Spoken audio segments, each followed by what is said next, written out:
Welcome back to the Middle of Culture. I am one of your co-hosts, Peter. And I'm your other very sleepy co-host, Eden. Eden, why? Why do we live in a modern hellscape?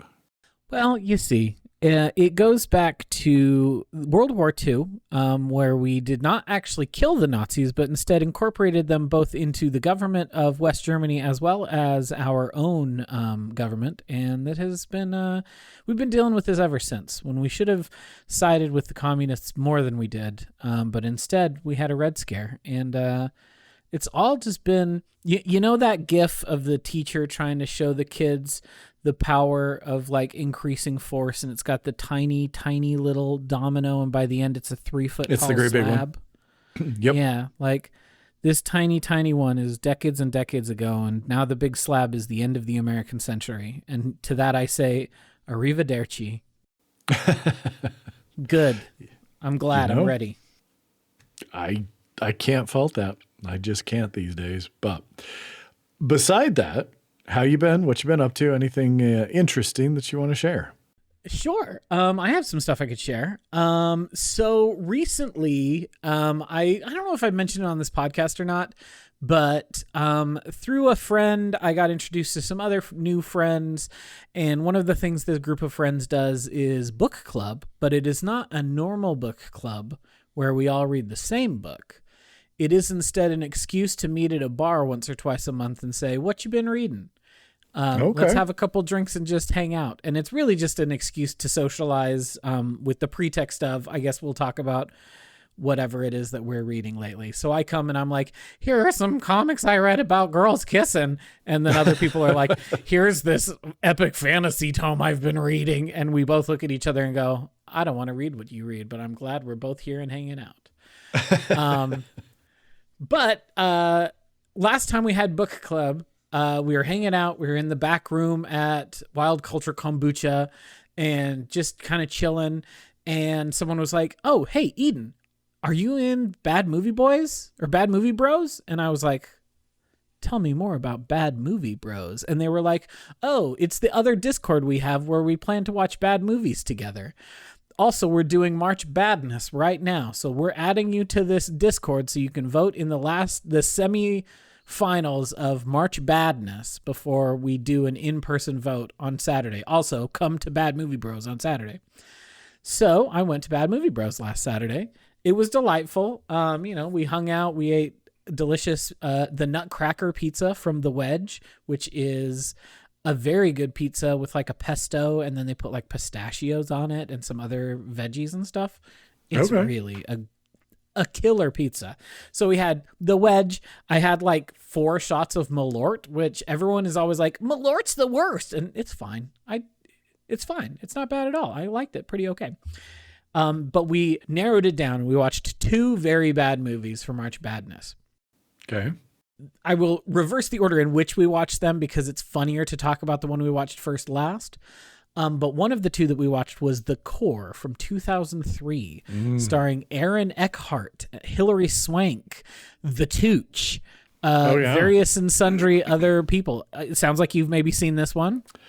You know, I don't know if I have seen the whole movie, but I've seen enough clips of it to just be shocked at the fact that this was, at least what I assume, based on some of the people in it and such, a sort of major motion picture, because some of it looks real bad. And I'm pretty sure it was maybe I was going to say, maybe it was a Flophouse episode about it, or there's some podcast I listened to where they talked about it, and it sounds real bad. It was an $85 million production in the early 2000s, so not enormous. We're not talking Jurassic Park budget, but we are talking a big budget. $85 million is a pretty damn big budget. It's some of the worst special effects I've ever seen. It looks like 2003 TV in syndication level, not even like network TV level CGI, like Cleopatra 2525 level CGI. Like, it's real rough. Also, it's not very interesting. The story is not very good. Stanley Tucci is the only person who you even remotely care about there. Aaron Eckhart simply does not have it as a leading man. Sorry to this man, but he has the jaw for it, but does not have the chops.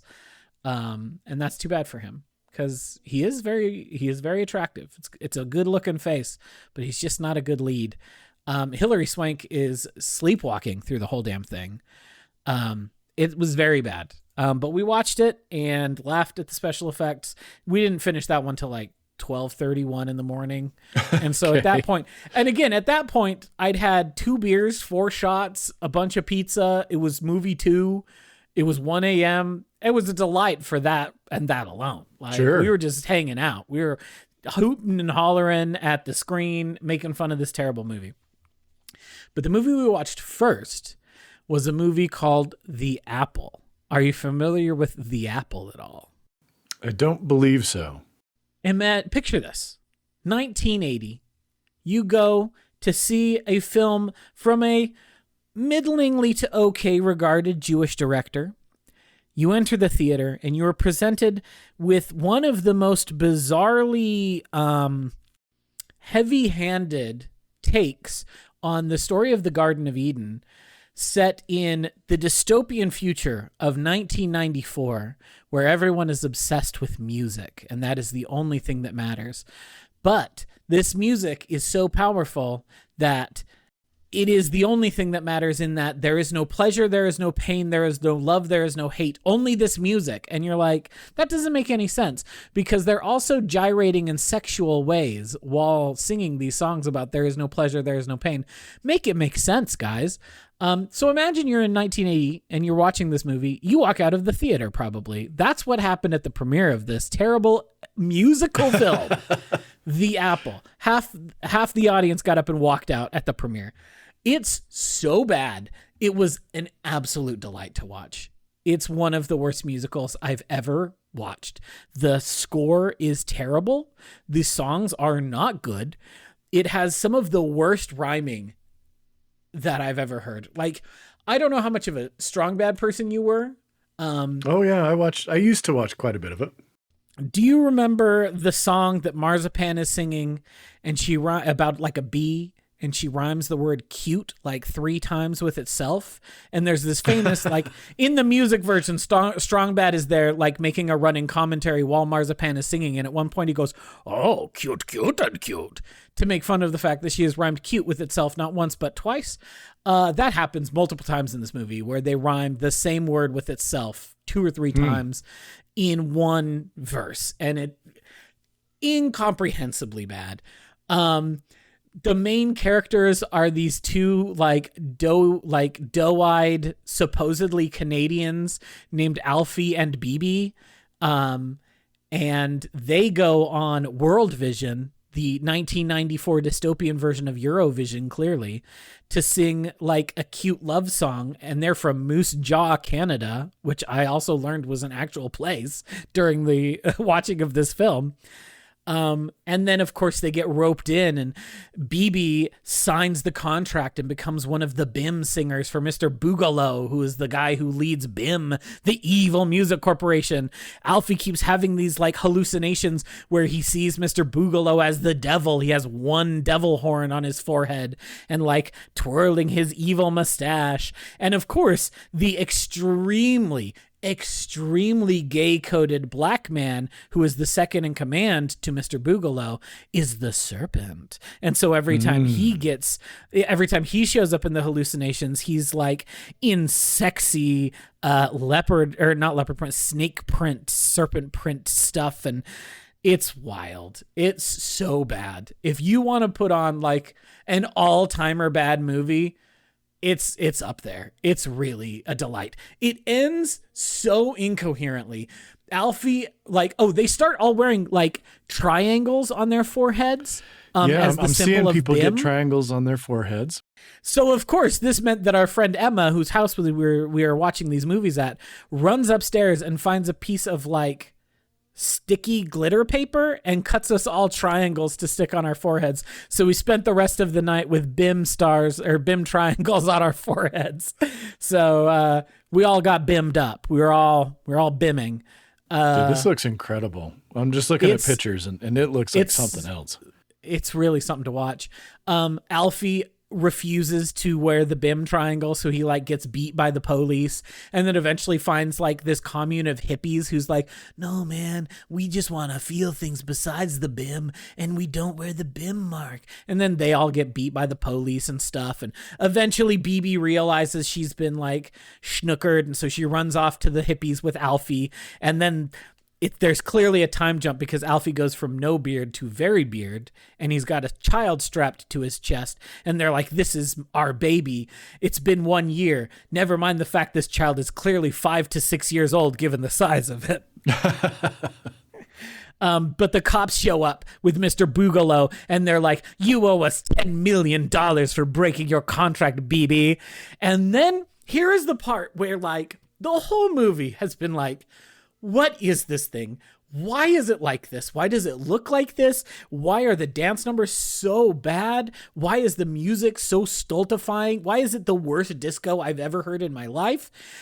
And then at the very end, a spectral Buick comes down from the heavens, like a bright white pearlescent Buick literally comes down from heaven, and God steps out of the Buick?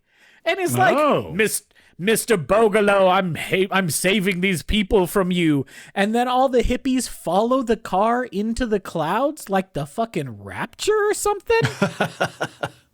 And then Mr. Boogaloo's like, you can't do this, God. Where will you go? And he's like, somewhere where you have no influence. And I'm like, this is the most heavy-handed shit I've ever seen in my life. And I have seen, listeners, some pretty heavy-handed Garden of Eden allegories in my day.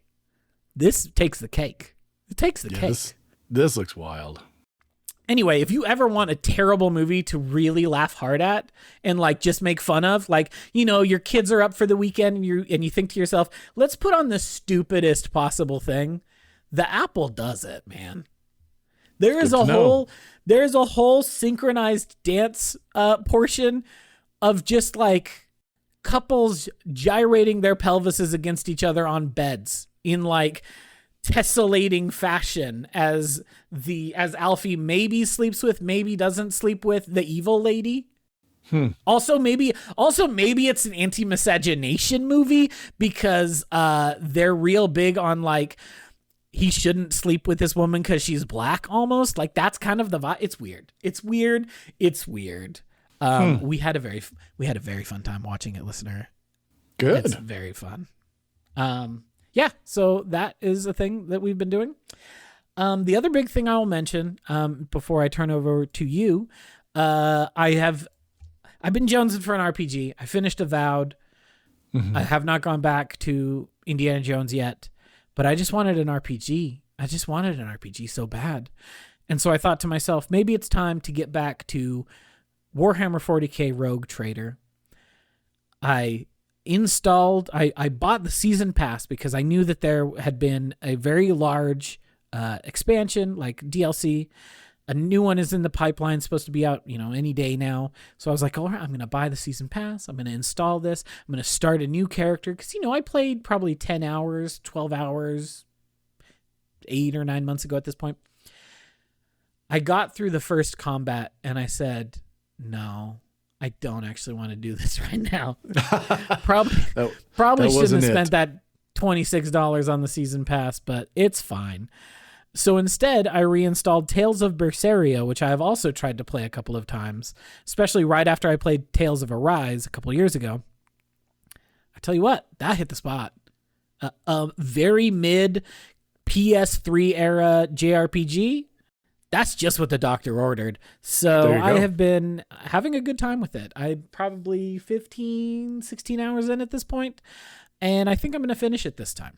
Okay. I've come to like the characters pretty well. I've got 5 of the 6 party members, so we're mostly rounded out here.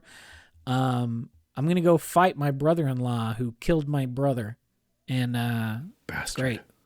Yeah, he's a son of a bitch. I'm going to go kill him. I don't think he's actually going to die. It's way too early in the game for me to kill him. He seems like end boss material. So I think it'll end up being a fight. But I have my save point is right before I walk into the room, and I'm going to beat him up. We'll see how it goes. That's what I've been up to. What you been up to? Well, so I finally did jump into Wind and Truth by Brandon Sanderson.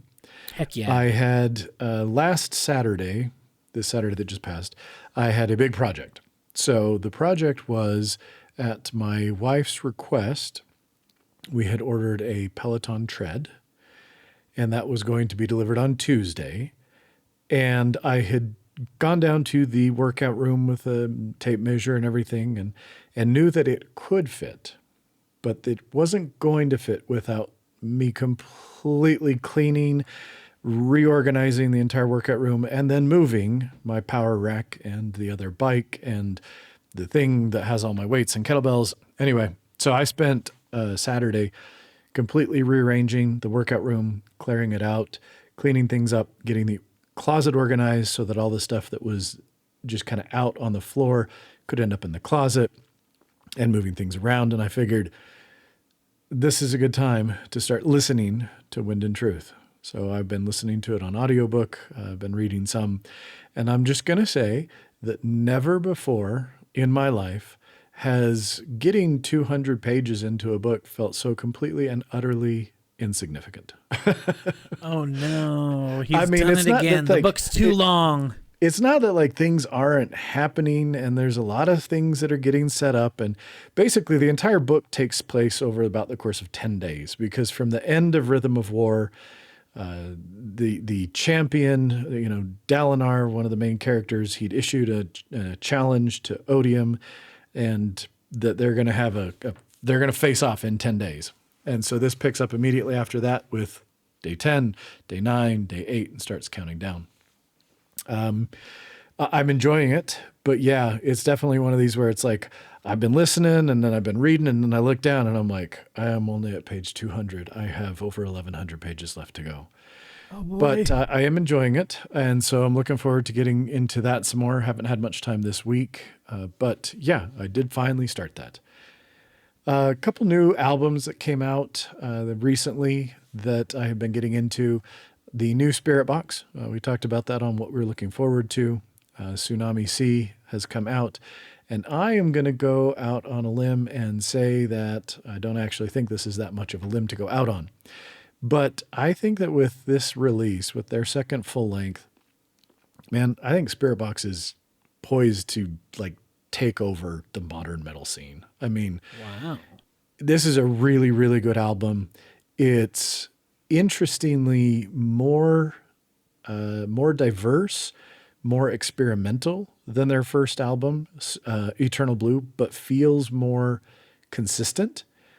And I really appreciate that it feels like an album. It doesn't feel like a collection of singles.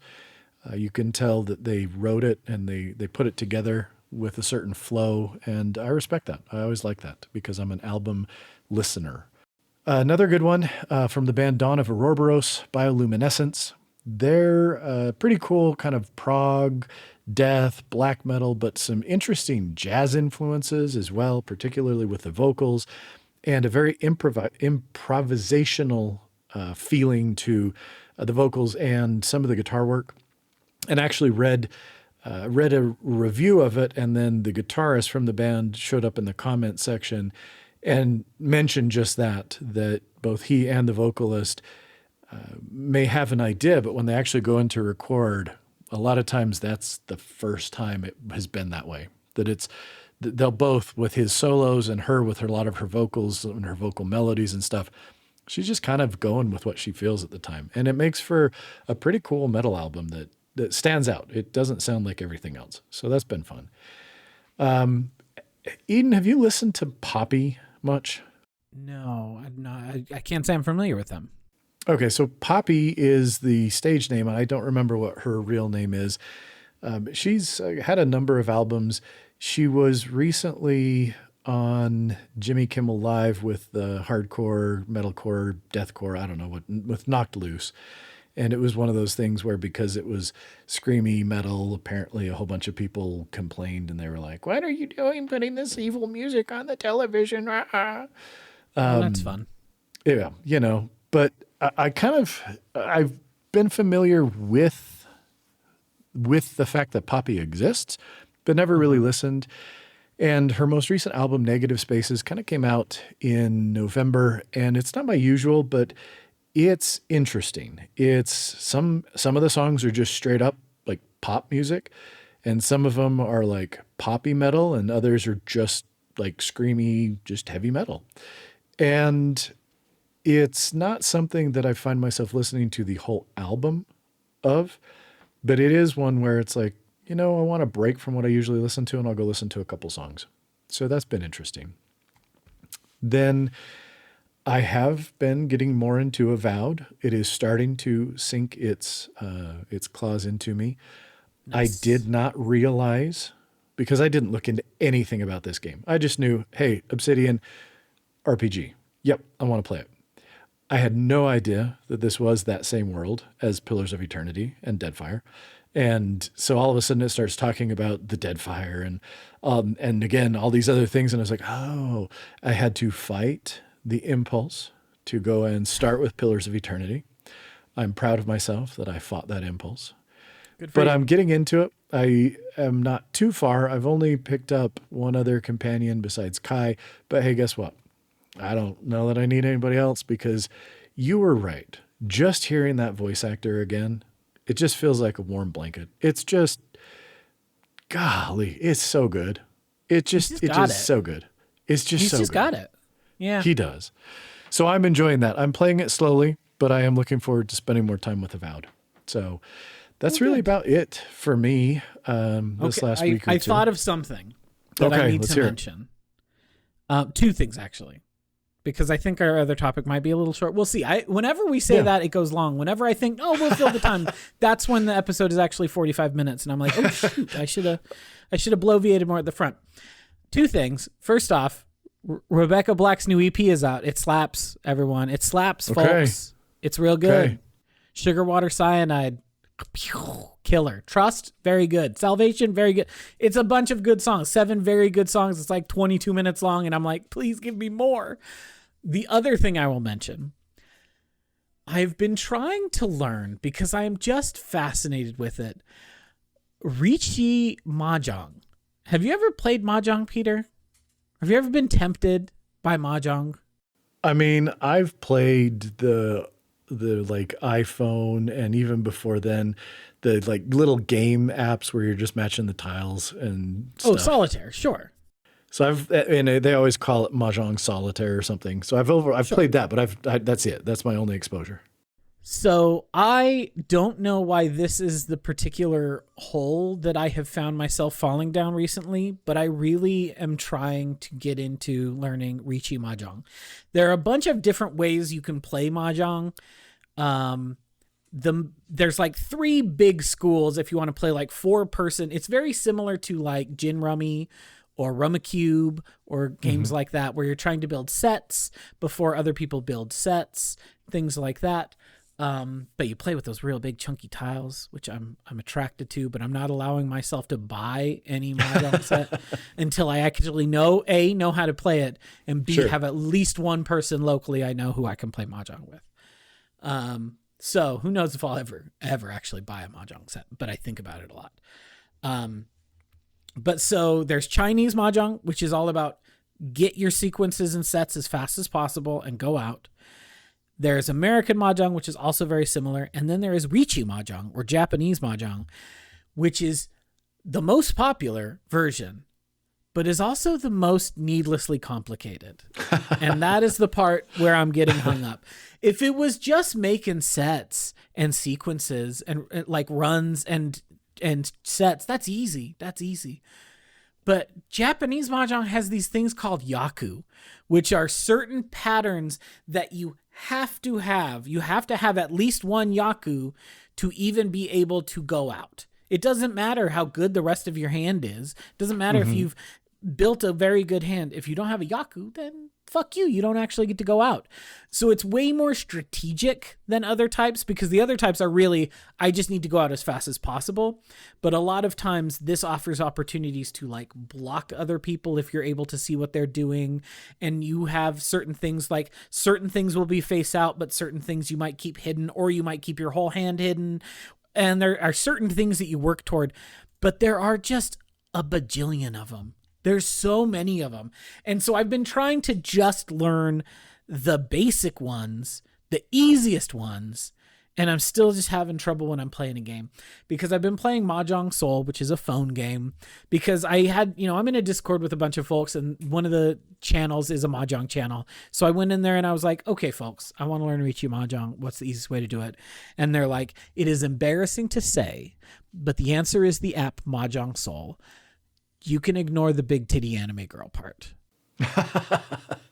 And I was like, okay. And I downloaded Mahjong Soul. And sure enough, it, for some reason, in the multiplayer gacha game a multiplayer Mahjong game has a gacha from which you can pull sexy big titty anime ladies to be your avatar. To what end? To what end, I say?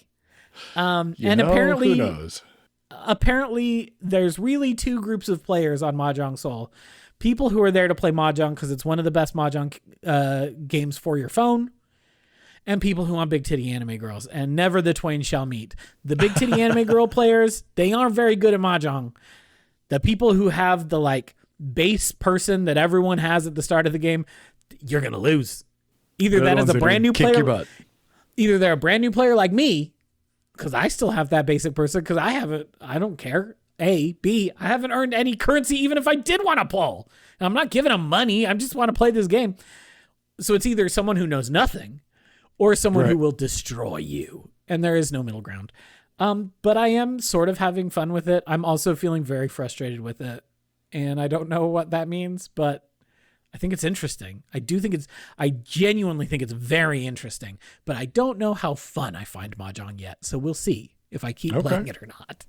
The Yaku are very confusing to me. I'm old and my brain, I don't know how they hold it in their brains, but I know old ladies play this game all the time.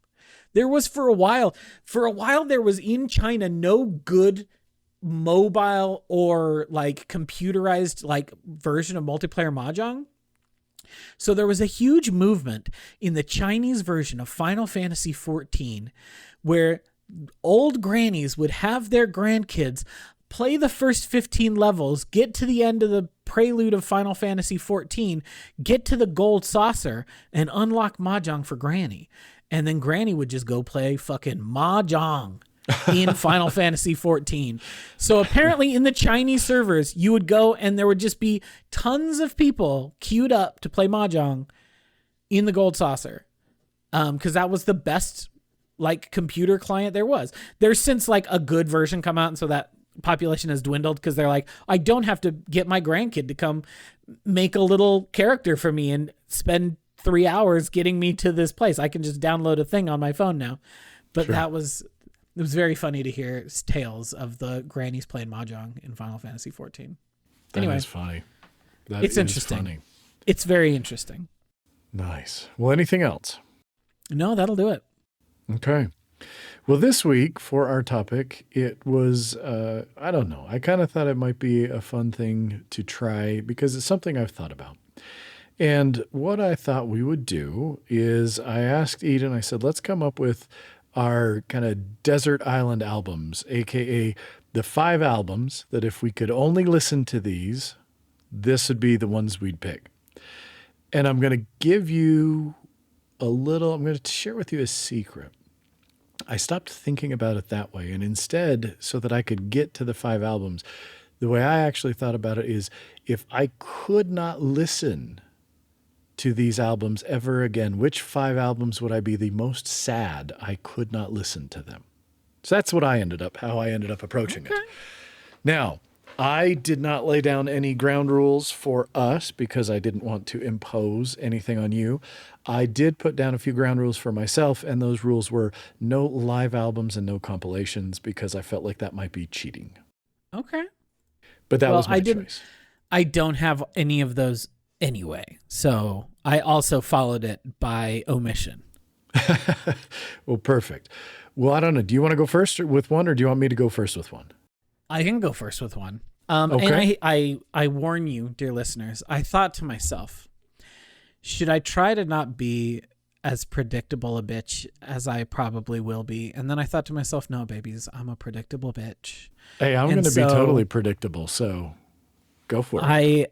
I regret to inform you all of my 5 desert island things, but they are what they are. They're not numbered. The first one I will tell you is Philip Glass's Koyaanisqatsi, the soundtrack to the documentary Koyaanisqatsi, which is one of the greatest documentaries ever made and also one of the greatest pieces of neoclassical music ever written. It's wild. It washes over you in waves. Have you ever seen Koyaanisqatsi, Peter? I have not. Mm-mm. I'm not going to make you watch it for this podcast because all you would say is, it would be a 5-minute segment because you'd be like, hey, the music slaps. That's real good. What's that movie about? And I'd be like, a life. It's about life. It's about the modern age and the way that it conflicts with the primordial forces that exist around us. But that's all there is to say about Koyaanisqatsi. You watch it for the experience of seeing Koyaanisqatsi and letting it wash over you. And it is the Philip Glass score that helps do it because it is a real big jumble of images and things coming at you the whole time. But the soundtrack is what really makes it. And it is one of the most stunning pieces of music I've ever heard. And I love to listen to it. Every time I put it on, it feels like almost a spiritual experience to me. I love Koyaanisqatsi. High recommend, listeners. If you've never heard it, go listen to it, go watch it, and be like, man, what a pretentious son of a bitch. But it's good. Cool. All right, what's one of yours? So I'm going to go with the most obvious, and I'd say it's the most obvious because it's an album that I've talked about before. And that is, my first pick is going to be the 1996 album from Neurosis, Through Silver and Blood. I've mentioned this before when we talked about influential albums. Through Silver and Blood is still, to this day, my favorite album ever. I think that it is a sprawling, dense, almost, especially to someone who is not used to what Neurosis is doing at all, it is nigh into impenetrable. Yep. I think that had I come to Neurosis and had Through Silver and Blood been the first Neurosis album I would have listened to, I don't know if I would be the Neurosis fan that I am. I think it was the fact that Given to the Rising was my introduction, their 2007 release, because while it is still long and it is still in many ways dense, it is not nearly as unapproachable. It definitely is more, it is a more welcoming album. But it took time for me to get to Through Silver and Blood. I had to kind of go back through their catalog because it is such a dense, such an unforgiving and punishing album. But I love it. And I think, this wasn't intentional, but I was like, the fact that it's like 72 minutes long, hey, that's a bonus. Extra length of music to listen to when I'm stuck on this desert island with only 5 albums to listen to. But yeah, Through Silver and Blood had to be on the list. That was the first, and I would actually say it was the only obvious one. That was the one when I proposed this, that's the only one that I knew for certain was going to be on here. And I ended up making a playlist. Once I had whittled down my 5 albums, I actually made a playlist of those, and that's what we listened to while we were doing, taking out a prostate today in surgery. And the whole time this playlist was playing, I thought to myself, yeah, nope, these are the albums. These are the albums. And every time a track from Through Silver and Blood came on, it reaffirmed the fact that I absolutely love this album. I mean, it's a banger. It's not my favorite Neurosis because Through Silver and Blood or Given to the Rising was my first. And often for me, if there's an artist that I really, really love, that first album makes such a strong impression that it remains my favorite. For most of the bands that I truly love, that remains the case. Whatever my first exposure to them was, like, indelibly imprints upon me. This is who that band is. And so that is Given to the Rising for me, but Through Silver and Blood, what a banger. What a fucking banger of an album. Yeah. No, it really is. And I'm with you on Given to the Rising. I think for a similar reason, it is probably my second favorite Neurosis album. I mean, as itself, as its own work, it is an absolutely fantastic album. But there is something about that as well, that it was the first one that I got into. And so I love that album as well. But yeah, that's my number one. Not number one. That's my first one. What about you? Yeah. What's the second one?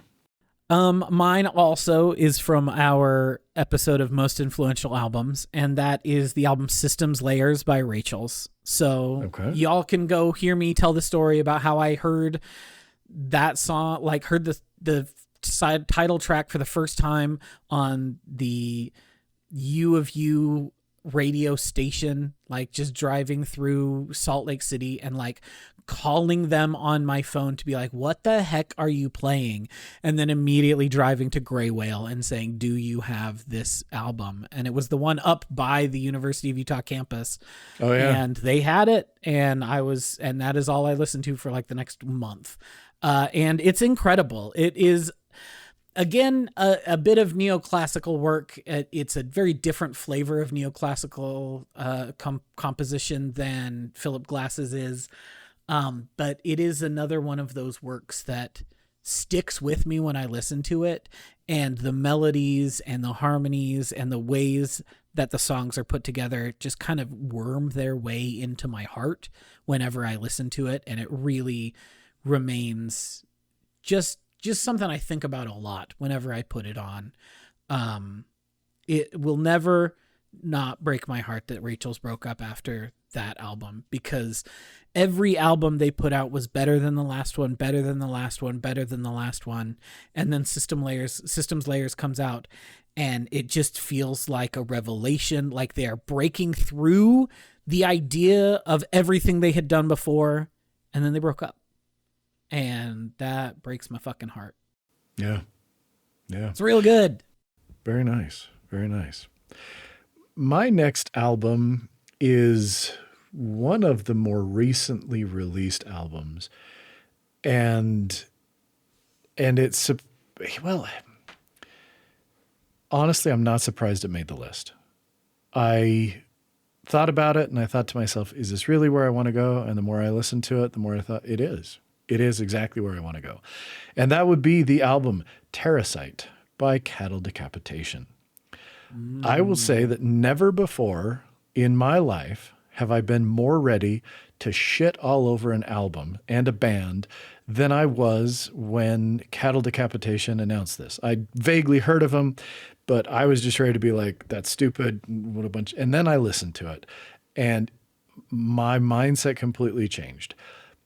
I will say, Cattle Decapitation was a lot more grindcore early on. They moved a lot more towards death metal. And so this is more on the death metal side of things. I like a lot of Cattle Decapitation albums. I think this may be one of those cases where the first was the one that really sticks with me, and this was their first one that I listened to. It's heavy, it's fast, there's some good grooves to it, and this is maybe says something about me, but there is such a vitriol and just a hatred for many aspects of humanity and what we are doing to this earth, and the idea that we really are just sort of parasites on this planet, that I'll be honest, right now, it speaks to me. It just speaks to me. I listen to it and I go, yes, we do need, there are maybe too many of us, and we are really, really fucking things up spectacularly. And that rage against that notion just is becoming more and more impactful as the days and the years go by. So yes, Terracite by Cattle Decapitation absolutely made the list, and is one of my favorite albums of the last 5 years. I mean, it's only been a couple years since it came out, but the more I thought about it, the more I thought, no, this is probably the one where I was like, I would be most sad if I could not listen to this album again, that's what really put this on this list for me. So, yeah. All right. I still have not listened to it. You'd think I would. I like Pig Destroyer. I like other gore grind bands, so I feel like Cattle Decapitation would have been up my alley, but I just haven't ever gotten to it yet. I should. You know, it's a banger.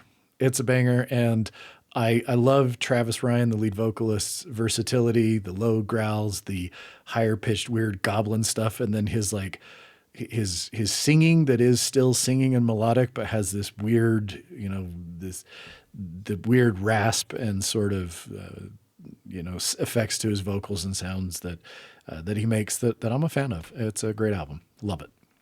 Nice. Okay. I had to make a pivot here at this moment because I was staring down the barrel of realizing I'd written down 6 albums instead of 5. You can, and I'd pick one. I was gonna say one. I have a little list of my honorable mentions at the end, so Okay, I'll add to my honorable mention list then. The next one up is F sharp A sharp Infinity by Godspeed You Black Emperor. I wondered if we were going to have some Godspeed You Black Emperor on here. They're my favorite band. They rule. F sharp A sharp Infinity is so off-putting. As a debut album, it's not the first one. This is a case where it is not the first one I heard that stuck with me, because that is Lift Your Skinny Fists Like Antennas to Heaven, which is very good. I love it. Again, I heard it on that exact same station that I had heard Rachel's. It was that same, university station on the weekend playing weird post-rock shit. But it was after I had listened to Lift Your Skinny Fists that I got into them, and I listened to Yankee UXO, and I was like, this is so good. And then I heard F sharp, A sharp Infinity, and something about that album just really sticks with me in a way that, even though it is their debut album, their other ones don't. Like, I like all of their stuff. I really, truly do. Sure. I do. Their last album, or I guess not the newest one. The newest one is heavy as shit, called No Title as of 13 February 2024, 28,340 dead. Y'all can imagine what that album is about. What else would we be tallying in February 2024 that would have a death toll like that? That album's really great. But God's Pee at State's End from 2021, I didn't really hit me the way that other ones had. And I was like, oh, maybe this isn't for me anymore. That's okay. Sometimes you move away from a band. But then I went back after I had just been kind of cold on God's Pee at State's End. I listened to F sharp, A sharp Infinity again. And I was like, nope, you got me. I just had to go back to it. The just like weirdly, comfortingly sad, terrible vocal parts that are in the very first opening. It's got this weird spoken word introduction that was like some lines from one of the musician's unfinished screenplay that's just about this, like, these people surviving in a derelict city.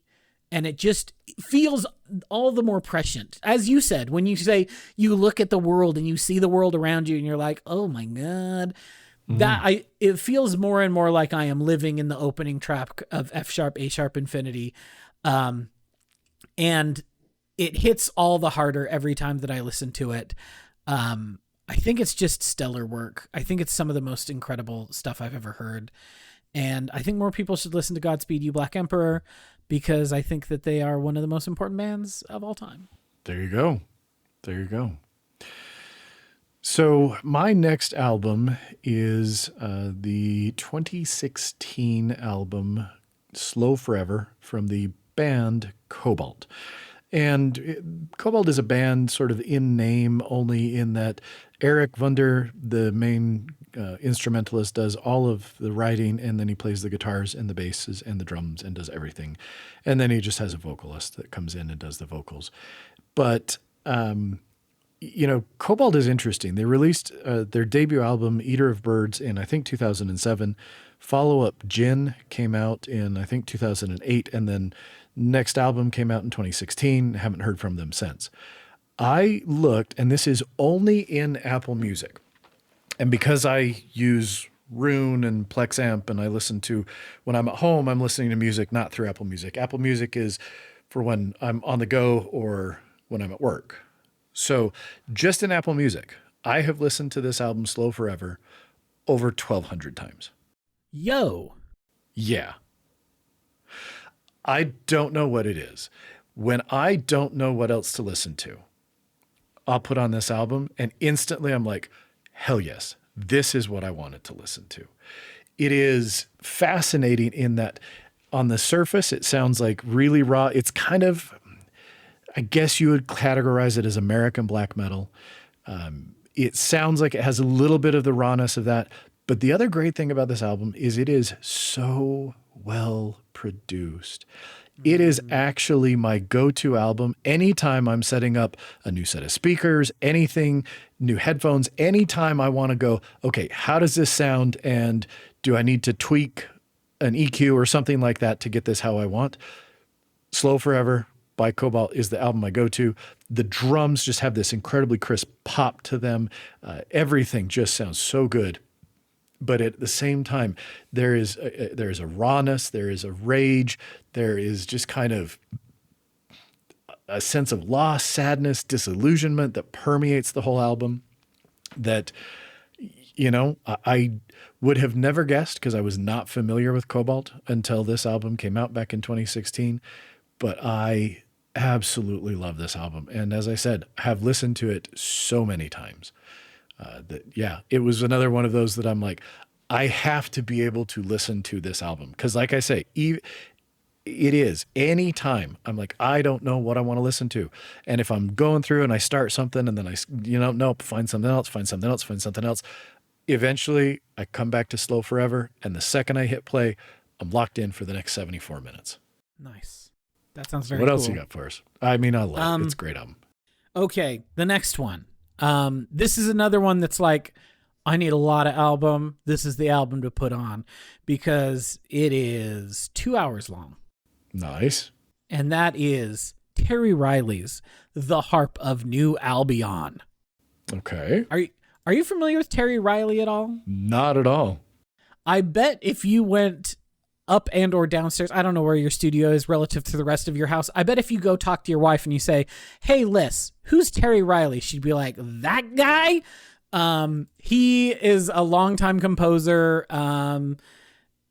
He is a big in minimalism and like neoclassical stuff. His biggest and most famous thing is a 1964 composition called In C, which is weird because it has an open score and has basically 53 short musical phrases that you can intermix or decide to play as much or as little, as many times repeated or as few times repeated as you want in whatever order you want. And it is designed to be radically different every time someone plays it. That doesn't always happen, but it is almost always interesting to hear a new take on In C. It's really, really stunning stuff, but it does require a very large group of people. Sure. The Harp of New Albion is different in that it is just Terry Riley and his piano, except, oops, this piano isn't tuned normally because that would be normal. This piano is tuned in just intonation. And so the whole thing sounds off because that's not the way you tune a piano. And so there are half tones and quarter tones that we don't traditionally use in Western music that are rife throughout the thing. And it is just Terry Riley and a piano for 2+ hours doing these just incredible melodies that it would be literally impossible for me to invoke on my home piano without like popping it open and start fucking with the literal tuning of the thing. Sure. Interesting. And it's incredible to listen to. It is another one of those things that I just sit back and let it just kind of wash over me. It's really incredible.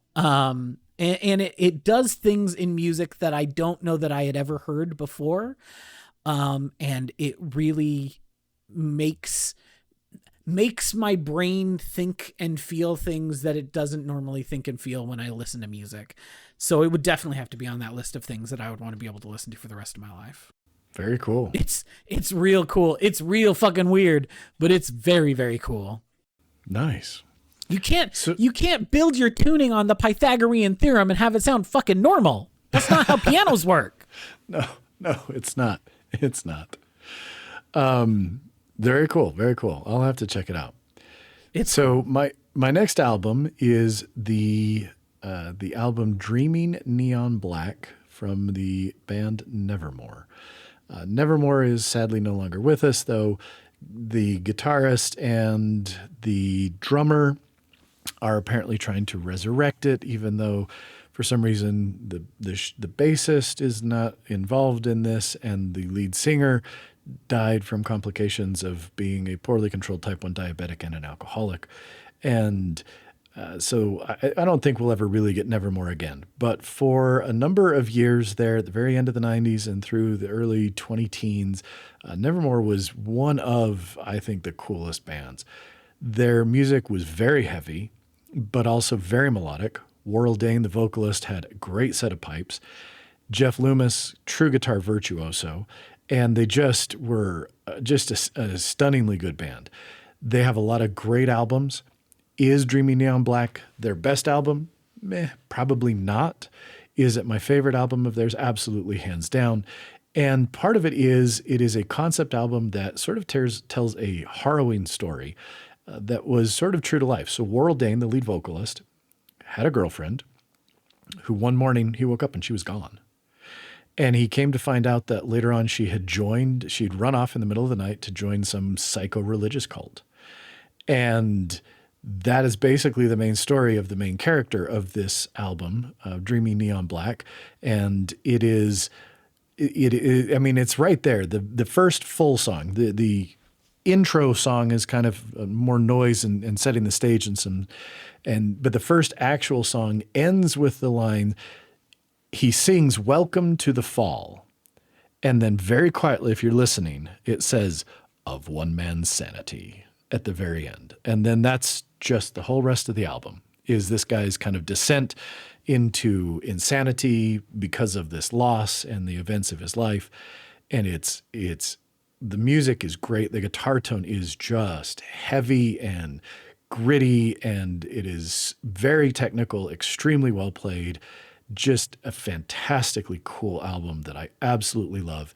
Again, probably not Nevermore's best album, but absolutely, unquestionably my favorite Nevermore album that I just keep coming back to again and again and again. Very cool. All right, so my last one. Okay. Again, y'all have heard me talk about this album multiple times on this podcast, but that is because of how important it is to me. Because I told you these are not ranked. This is the number one with a bullet, though. And of course, that is Pharoah Sanders and Floating Points Promises, which I think is the finest piece of jazz music that has ever been recorded. Up to this point, I'm happy for someone to come along and dethrone it as the finest piece of jazz music ever made. But it ain't happened yet. And Pharoah Sanders is dead, guys, so he ain't going to do it. So someone else has got to step up, and I don't know if anyone else has the chops. In preparation for this, I put it on again, and it again brought me to tears, because it brings me to tears nearly every time I listen to it, just because of the way that it is built and the way that it builds and ebbs and flows and takes you on this journey for like 47 minutes of these repeating motifs and some of the most incredible saxophone work by one of the greatest musicians to ever live. And it's unlike anything else I've ever listened to, and I have never gotten tired of it, and I don't know that I ever will. And it remains, I think, the finest piece of music I've ever heard. Awesome. I figured that was going to be on there. Oh, you knew it would be. It had to be. You know, I figured. So my last one was a bit of a surprise, and a part of it is just because, again, it's a newer album, but It is an album that I love so very much that it just had to make the list. And that is the debut album, and currently their only album, the album Folium Limina from the Otolith. The Otolith, as I think I've mentioned them before, maybe a couple years ago when I think I mentioned this album, they sort of rose from the ashes of Sub Rosa. Sub Rosa was sort of a post-doom band, actually based out of Salt Lake City. And the Otolith is most of the members of Sub Rosa. They are a 5-piece band, a guitar, bass, drums, and then 2 female vocalists, both of whom play the violin. And I saw the Otolith before this album came out. They opened for Yob in May of 2022 when I saw Yob down in Salt Lake. And I was entranced because you've got these 2 violins going, the singing, then just like this. They're very much in that same post-doom vein. It's very doom metal, but with a lot of that more experimentation that you would get from kind of a post-doom styling. And so I saw them, was really entranced, but didn't have any idea who the crap they were. And then all of a sudden, 2023, this album comes out. And I'm listening to them, and I could not remember why some of this stuff sounded a little familiar. But something about it instantly, it kind of connected with me. In this way, I'm like, wow, I'm listening to this brand new, this debut album from this band, but I feel like I've heard this before. What's going on? Fast forward to 2024, Yob came back to Salt Lake. I went down and saw Yob again. Who opened for them? The Otolith opened again. And then they start, and at this point, I'm like, that's why I know them, because I had seen them before this album came out. It is just excellent. I love this album. I love the band. They had a new single that came out last week in anticipation of their working on another album. That's exciting. And interestingly, I will say I have written 3 books to this album. Oh. Wow. So it might have come out end of 22. I don't remember, but I know that this is the album that something about this album, when I sit down to write, this just puts me in kind of the right frame of mind. And so, yeah, absolutely. It is heavy. It is haunting. It is emotional. It's powerful. It absolutely clicks with me and is one of my favorite releases, again, of the last decade at least. So excellent album and definitely makes the list. So, do you have a few honorable mentions? Anything you want to throw out there at the end? The only other honorable mention I had on my list, because I accidentally had 6, I love Chopin's Opus 28 Preludes. It's one of my favorite pieces of classical music. But good gravy, does it depend on who's playing the damn things? Yeah, no, I believe that. There are some pieces of classical music for whom it doesn't matter what recording you listen to. But when it comes to Chopin's Opus 28 Preludes, you gotta open up E minor and see how bad they play it. Because for me, I know this is a taste thing. This is obviously a taste thing because I think most people who play the E minor, I think, play it poorly. So clearly it's a taste thing. Because it's one of my all-time favorites. It was maybe the first or second one that I learned from the Opus 28 Preludes.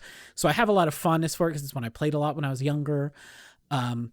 But often people really drag it out and they use too much legato. And I'm like, no, it sounds like garbage.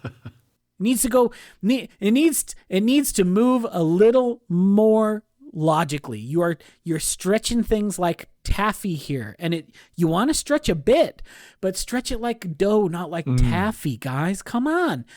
And so there is a recent release that I've been really taken with by the pianist Amy Kobayashi, and she nails it. And that is always my go-to when I'm like, oh, here's a new version of the Opus 28 Preludes I haven't listened to yet. How's their E minor? That's where I go. And she nails it. Like, I feel like she captures what I find compelling about that piece of music. And she does it for the other ones too, but that is always just the one that I go to first to check. And I think that I think it's called Chopin Preludes and Piano Pieces. It's got some other stuff besides just the preludes on it, because that's like 24 songs and they're all pretty short. You can get through that real quick, and then they're like, where's the rest of the album, person? So you always got to put something else on there. So she put some other solo Chopin stuff at the end. It's a really good recording, though. If you want to check out the Opus 28 Preludes, if you're like, what is Eden talking about? Go find A.B. Kobayashi's recording of it, because I think it's very good. And that's the only honorable mention I have. What are some of your honorable mentions? So I had a couple. It made me a little sad that Rush didn't make the list. But it didn't for me either. I've heard them all so many times that they're all in my soul forever. And so if for some reason I had to get cut down to 5, I don't need those because they're in my soul. And that's interesting, because that was my same thought when I was thinking about, especially Permanent Waves and Moving Pictures. I thought to myself, do they make the list? Because would I be sad if I couldn't hear them again? And I thought, no, I wouldn't be sad because I could just sing them, every single note and every single word to myself. Every bit of both those albums is in my brain forever. Hell, for me, it is the 4-album run there. It is Permanent Waves, Moving Pictures, Signals, Grace Under Pressure. I know every moment from all 4 of those albums tip to toe. Yep. And so it would be one of those 4, but I know them all already. I'm good. Yep. That was the same thought I had. Another 2 that I just thought I would mention is Mariner, Cult of Luna and Julie Christmas. Oh, sure. What an album. Oh, my gosh, that album is so good. It pains me that, that would be, I'd be really sad, but I couldn't knock something else out for that one.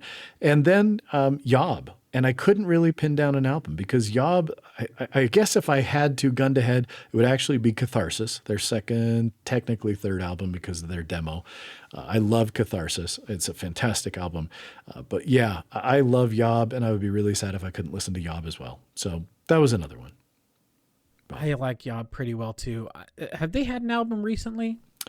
Nope. The last one was, I can't even remember when it came out, but it's probably been almost 4 or 5 years now. It was like 2018, 7 years, dog. God, even that long. Yeah. Yeah, it's true. I don't know that I've ever heard Our Raw Heart, but God, Clearing the Path to Ascend, what a banger. Our Raw Heart is really good. And I think I don't know, for me, it's very impactful when you consider that Mike Sheet wrote it when he was basically trying not to die from perforated diverticulitis in the hospital. And so there's definitely a rawness to it. There's an emotional aspect to it, as it was sort of him contemplating on the fragility of life. But it's really, really good. It's really good. I should check it out. I like Yob. I don't listen to a whole lot of metal. I still listen to Yob sometimes. I still listen to Neurosis sometimes. They're some of those stalwarts that I'm like, I need something heavy. I'm gonna go listen to Clearing the Path to Ascend, which is a bang. That's why I said I couldn't come up with a Yob album. I just, I love Yob. So, well, anything else you want to mention before we go ahead and wrap it up for tonight? No, I like listening to music. This was a good excuse to think about some of those ones that I don't. I mean, when was the last time I listened to the Harp of New Albion? Probably 3 or 4 years ago. But when I was like, what are albums that I would want to listen to forever? It makes that list. And so it was a good excuse to like turn it on and be like, yeah, this is sickos.jpg for me personally. Very good.